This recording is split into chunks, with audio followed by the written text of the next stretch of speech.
কল্পনা করুন একটি সাম্রাজ্য যেখানে একদিকে হিমালয়ের বরফ ঢাকা চূড়া, অন্যদিকে দাক্ষিণাত্যের উত্তপ্ত মাটি, যেখানে সম্রাটের দরবারে বসে কবি, শিল্পী আর দার্শনিকরা একসাথে স্বপ্ন বুনতেন।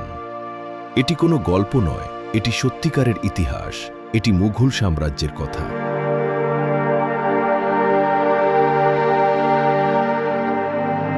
1526 সাল, মধ্য এশিয়া থেকে এক যোদ্ধা নামলেন ভারতের মাটিতে। তার নাম জহিরুদ্দিন মোহাম্মদ বাবর। তৈমুর লংয়ের উত্তরসূরি, চেঙ্গিস খানের রক্ত তার শিরায়। পানিপথের প্রথম যুদ্ধে মাত্র 12,000 সৈন্য নিয়ে তিনি পরাজিত করলেন ইব্রাহিম লোদির 1 লাখেরও বেশি সৈন্যের বাহিনীকে। কিভাবে? কামানের ব্যবহার, যা তখনও ভারতে ছিল প্রায় অজানা। সেই বিজয়ের মধ্য দিয়ে জন্ম নিল ভারতের সবচেয়ে শক্তিশালী সাম্রাজ্য।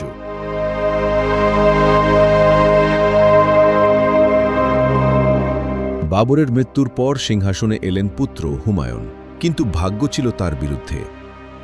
শেরশাহ সূরি তাকে পরাজিত করলেন, হুমায়ুন হলেন নির্বাসিত। 15 বছর ধরে তিনি পারস্যে আশ্রয় নিলেন, কিন্তু 1555 সালে তিনি ফিরে এলেন এবং সিংহাসন পুনরুদ্ধার করলেন। দুর্ভাগ্যবশত মাত্র 1 বছরের মাথায় সিঁড়ি থেকে পড়ে তার মৃত্যু হয়।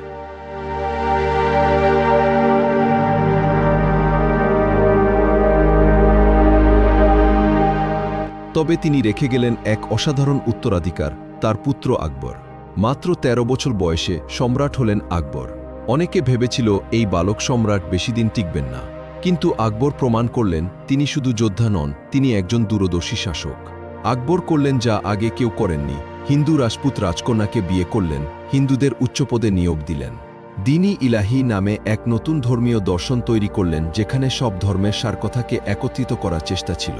তার দরবারে ছিলেন নবরত্ন, 9 জন অসাধারণ প্রতিভাবান মানুষ, যার মধ্যে ছিলেন বীরবল, তানসেন, আবুল ফসেন, আবুল ফজল। আকবরের আমলে মুঘল সাম্রাজ্য হয়ে উঠল প্রকৃত অর্থেই ভারতের সাম্রাজ্য।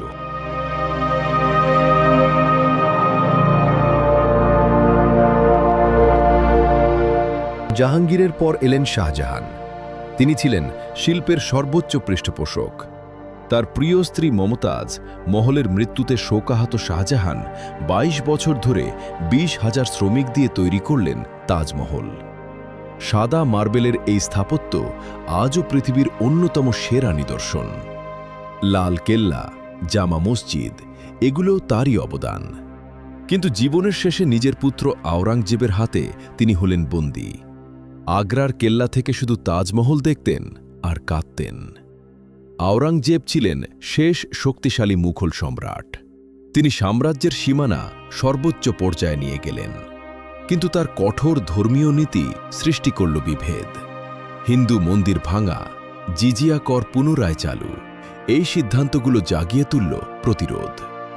মারাঠা নেতা শিবাজি হয়ে উঠলেন সাম্রাজ্যের সবচেয়ে বড় চ্যালেঞ্জ। আওরঙ্গজেবের মৃত্যুর পর একের পর এক দুর্বল সম্রাট, সাম্রাজ্য ভেঙে পড়তে লাগল টুকরো টুকরো হয়ে।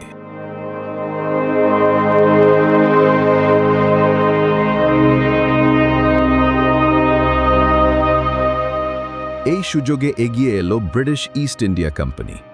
ধীরে ধীরে কূটনীতি আর যুদ্ধের মিশেলে তারা দখল করে নিল একের পর এক প্রদেশ।